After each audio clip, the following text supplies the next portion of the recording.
Okay. This is my first interview for 2017. Now, if I remember rightly, last year, January 2016, I came in with Anderson .Paak. Massive. Exploded the scene last year. So I'm thinking to myself, how am I going to start this celebrity rollout in 2017? Because I'm thinking, everybody's got high expectations now. So I think we need to go with the originator. Trailblazer. Trendsetter. Undoubtedly one of my favorite artists of all time. In fact, when I had my first little, you know what I mean, little session, it was to a song that you guys know so well called There's Nothing Like This. Songwriter, composer, and a very good guy, down to earth, humble. You lot might say it's just OMAR, but I would like to say he's the godfather of UK soul. He's on the Universal show this morning. I haven't done an intro like that since Marsha Ambrosius. Welcome to the show, sir. I better be good now, innit? After building me up like that. Yeah, man. All good, man. All General. Good. Yeah. I love it. I love So it. He's what, like, he's speechless. What can I say after that? He's speechless. Yeah, ask me something, I'm gonna... Well, I mean, first of all, do you know what I mean? You know, we do bump into each other now and again, you know. Let's get into, you know, the normal things. Yeah. Like, how was your Christmas and New Year? Yeah, very nice. It was nice. Very good. Family, all fed up, you know, fed with food and No warm problem. and presents and all that stuff. No problem. Yeah, it was all good. Back into the new year now. Yeah, ready. And we're ready to go. Yeah. So you've been on the show a few times. And we've gone into all the history. If you don't know about the history about OMAR, go and check out the other interviews because they are online. But today specifically, we're going to be talking about one of the albums, your brand new album that is going to drop next week. Yeah. And we're going to get into it this morning. All right, cool. Just going to talk about it. So, brand new album. What's it entitled? Love in Beats. First and foremost, why have you called it Love in Beats? Well, because it's a project that I decided to go in on with my brother, the Scratch Professor, and we... You know, he's very proficient in hip-hop beats, influenced by Jay Dilla, been doing DMC Mixmaster Championship since he was 10. He's got a Grammy for production with Damian Marley. He used to tour with the Marley Boys as well.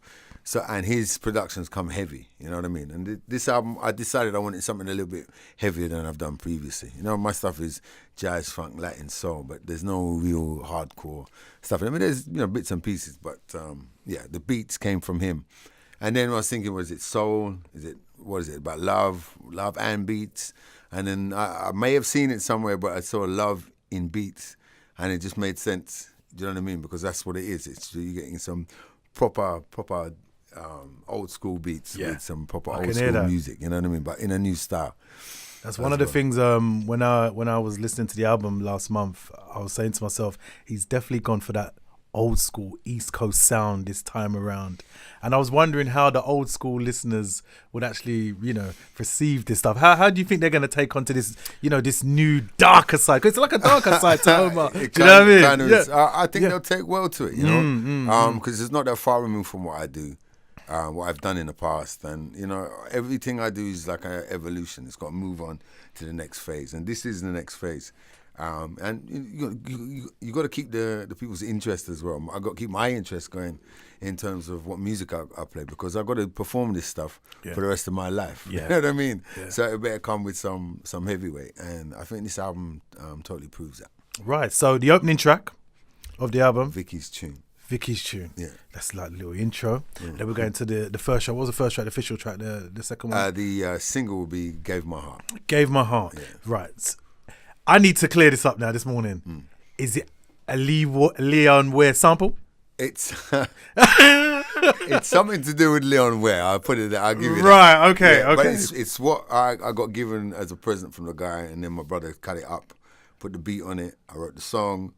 I said to Leon, can you come sing on it? And he said yes. And that was just him putting the seal of approval on the track. You know what I mean? Because it did originate from him. And we just managed to flip it and come up with this classic tune, which I think is going to be perfect for springtime as well. It's amazing. You know? It's amazing. It's one of those, it's just one of them things when it's done, you're kind of like, did I do that? Yeah. So what was the full process about even making that tune? You probably had the sample for a while and you chopped up and you done your thing. You said to yourself, like, it's ready now. I want to use it this time around. Well, no, because my bro is always in the studio. He's like a little scientist in there sometimes. Lock the doors and you don't even know what he's doing in there a lot of the time. And occasionally I'll hear something and then I'll put my little stamp on it as well. And then we'll come up with something like that. And that's why we managed to get all the group of tunes that we've done together. So your brother's background when it comes to production, like, he said he's heavy into hip hop. Jay Diller's his favourite producer? Yeah. Oh, wow, absolutely. Wow. You can hear that though. Well, that's you can hear that. You can hear that influence. You know what I mean? And so for me to have that access to a mind like that to come up with them beats, you have to put something on that's going to respect the production. Yeah. Which is what you can hear on the album. Yeah. Now, the funny thing is, you've been in the game for what? Was it over 30 years now? 33. Oh my gosh. Okay, we salute that, right? 33 years old. Yeah. All right. So listen. So 33 years in the game. 8th studio album or 7th? 8th studio album. So how do you say to yourself? The point I'm trying to get to, how do you reinvent OMAR? Like, you're saying, I want to sound so different from the last projects of work that the people heard. How do you say to yourself, right, this is the formula, this is how I want to work it this time around? I've managed to get a group of people around me that I'm comfortable working with. They know my style of working, and it's like a formula that I've put together. But excuse me. Let's ask me that again.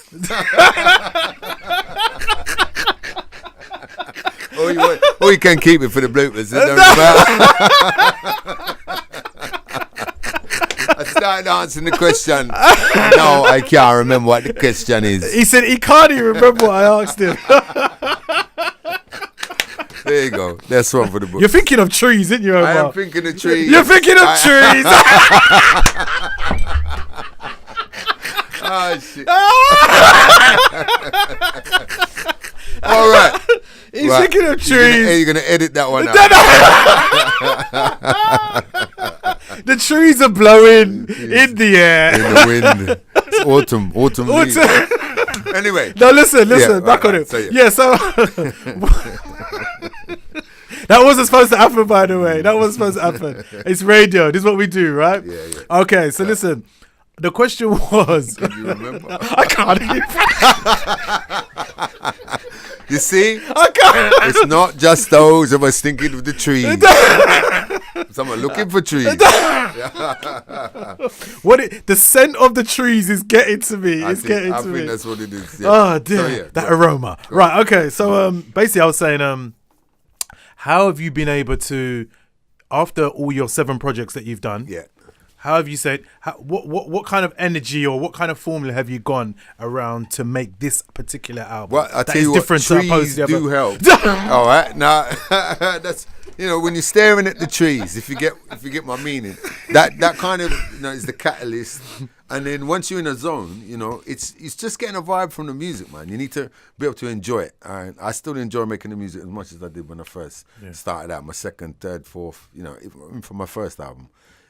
It's about, like you said, it's that energy, it's that burning feeling that you have in your stomach when you're enjoying that music, you know what I mean? I think people should always strive for that. Because if you're not doing that, then what's the point of you making the music? Do you ever listen to what's going on around? Or do you ever just lock yourself? Because I know some artists, they just lock themselves from what's going on out there. They don't want to get distracted. They just go into their own zone. Kind of, I've always, I like to reference a lot of old school music. Rather than listen to what's happening now, when I hear some stuff, it's like it does sound a bit alien, but there's some really good stuff, out there that my kids are listening to like quality acts as far as I'm concerned, and even though they seem to be like for the youngers or the teenagers or something like that, but they're still coming up with great singers. You know, so yeah, occasionally I will hear other stuff, but I am deeply rooted in the old school. Right. Do you know what I mean? And the English old school as well. Yeah, of course. Do you know what I mean? Yeah. I always say that the music that we make here is so unique because it's some mixture of Knees Up Mother Brown and Lively Up Yourself. You get me? Because that's as simple as that. I It's like the that black analogy. and the white and that mix, but where Yeah. you don't. I mean, you get it in other countries, but you don't get that particular mix. Yeah. Yeah. And I think that's very unique to us, and I'm proud to be part of that. No, definitely. So we're moving on to another track that I featured last week. The track featuring Floasis. Yes. Tell me how that collaboration came about and why did you pick her for that particular single? It just made perfect sense, once we worked on the production a bit more, because we started that back in 2009, I think. Really? Yeah, we got stuff that's old school. Vicky's tune, I started when I built this place, which was 2003. And I've passed over 2 albums just to use it now. It's just, you have to make the music that lasts. And that's, if you can write something 15 years ago and play it now, and people are getting down to it still, then that means there's something in it. Of course. You know what I mean? And that's what we do, basically. It's just to keep flowing. And it's never, how can I say it? It's constant because you're always making music. Like right now, I think we've actually started on album number 9. Wow. Already, you know what I mean? Because music don't stop or expression don't stop. It's an art form, isn't it? So when you feel to express yourself, it's always ongoing. Yeah. You know what I mean? Yeah. And how many tracks did you actually record for the album? Where you say like you've got the material to work on studio project number 9. Yeah, we kind of do. Yeah. How do you limit and reduce it down? Oh well, to do that, I had to make sort of like executive decisions, like with my bro, as well, because for the downloads there's 14 tracks. There's 12 for the CD and 10 for the vinyl. Okay. I think we came up with maybe 19 tracks. Wow. For the album initially, and there's ones that I had to go right now. Not using that one because it'll make it a bit too much of a certain way. I think the mix and blend we got now is spot on. You know what I mean? In terms of you put it on at the beginning, you don't finish until it's finished. Oh, you can't. Yeah. You know what I mean? Yeah. Loving the vibe, man. Loving the vibe. Thank you. So, what was the most challenging track on the album for you to finish? That's a good question. The most challenging, maybe Hold Me Closer. That took me a while. That was a tune that I'd written with a guy called Maurice Brown. Amazing rapper and trumpeter, and producer as well. Where's he from? Songwriter. He's from New York. Oh, right, okay. But I met him in Bali. Right. When I was out there doing the Bali Live Festival. And I hadn't seen the trees for a while, right? And I hadn't seen the trees. By the way, like some of the listeners, I know they're thinking, but I've been studying Omar for years. I didn't know he had a fascination for trees. What? I do. He does. All right. He loves trees. So Can you? I hadn't seen. They'll work it out. I hadn't seen the trees for about a year, and then we did this gig, and then afterwards, everybody's like hanging out backstage, and we listened to music and stuff, and the beat for Hold Me Closer came on, and I was like, man, I got to do something on this one. And that was the first time I tried a tree. From then, and it just everything. I said, this is why I like trees.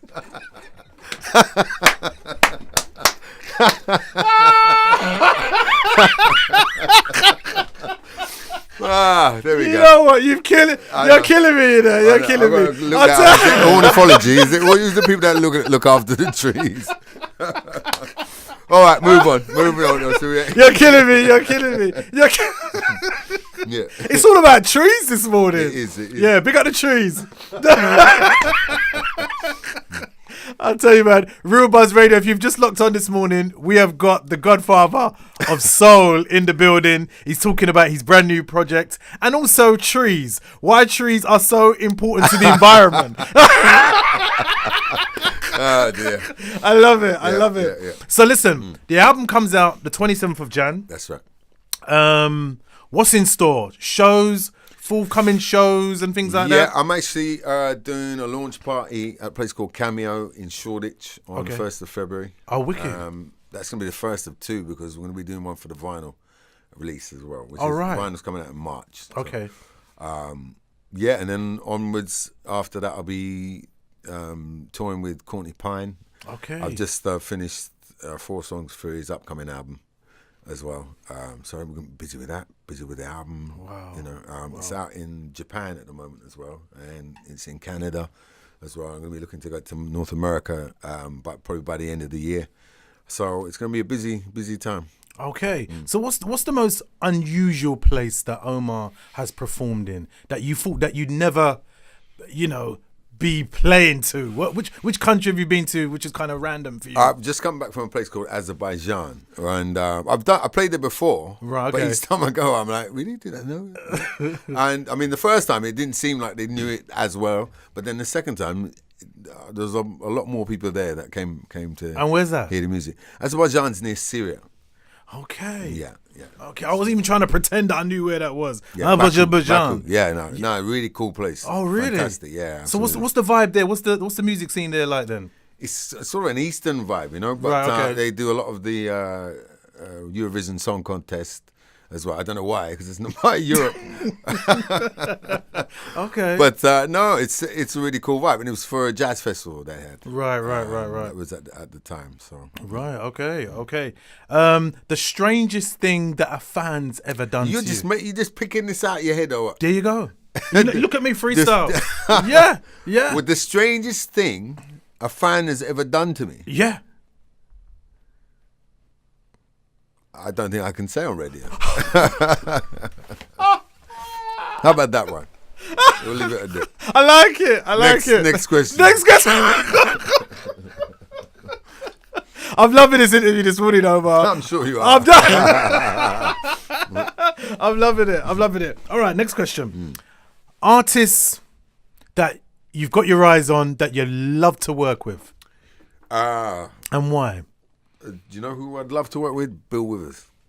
Interesting. Because I was such a respect for his artistry, his use of lyrics and songwriting is just second to none. You know what I mean? The way he picks out certain stories and turns them into song form is just phenomenal. Yeah. So I would love to experience some of that knowledge for sure. What do you find the most hardest to do, like out of singing, writing, production wise? What do you find the most because sometimes people have a particular skill or a gift that they can just do with their eyes closed. But is there any that you still to this day Singing. Singing, really? Singing, yeah. Ringing. Okay. I just start.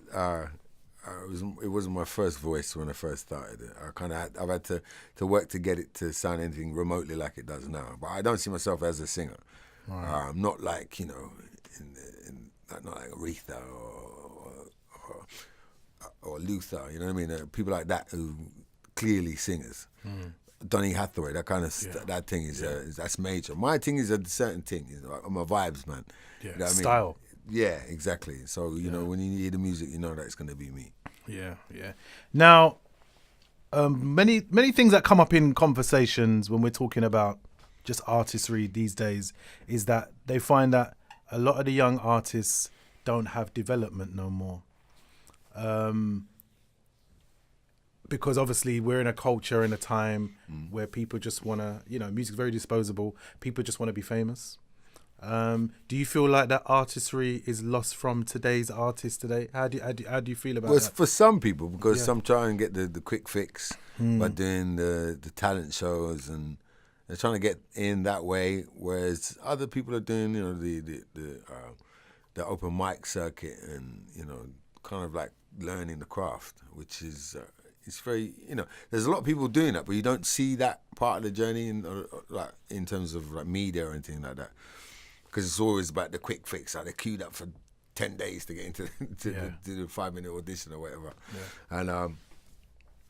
And it depends what you're prepared to put up with, and that's not my style. But how important was a mentor to you? Who was your mentor? Did you have somebody that was personally guiding you along in your journey? Well, at the beginning, it would be my dad. Right. Okay. My dad had his own record label, which is how I managed to get released my first time around. And then a friend of his called Phil Buchanan was we were part of a group of people that were trying to do something different on top of on top of the record label. Then my dad also founded the Black Music Association, and to like help people out within the business. And I forgot what you fucking said again. Trees, I tell you, trees is no It's good. not. for you, It's not. man. Trees It's is not a good good for you. question. Trees, It's not a good question. trees. So listen, let's wrap this up. Yeah. Come with a better question than that, man. But it was a good question. No, it wasn't. Who was your mentor? No, I didn't have a. As my dad was, but Yeah, that's a fair question, right? yeah, all right. Yeah, there Yeah, you go. all right. And you started answering, then you stopped. Yeah. I'll tell you what, Omar, man, such a pleasure, such a pleasure talking to you this morning. So Thank you. listen, Yeah. album's coming out. Yeah. They're going to be able to get it on all kind of formats. All kind of formats. CD, vinyl, and downloads.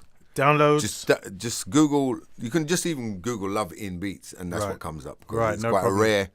a rare title, which I'm very proud of as well. Yeah. I'm loving this body of work. Thank We're definitely looking to some of the live dates. And what will you be performing at the launch night as well? Yes. I No will be problem, no problem. So Performing definitely- the new things and some old stuff as well. Looking forward to that. So we're going to go into a couple of series of your joints this morning from the album. What should we kick off with? With the single itself? I think so. I think "Gave My Heart" and then "Doobie Doobie Doo." Do. Yeah, You that's like that probably one? the one after that. I'm getting a lot of people saying they love that track. So, Okay. yeah. Who am I to tell the public? Dead, you know what I mean? It's what the people them say. Exactly. So listen, Omar's in the building. Such a pleasure if you come down to the Universal Show right here, Real Buzz Radio. We're going to go into the new single from the brand new album, Loving Beats, Gave My Heart.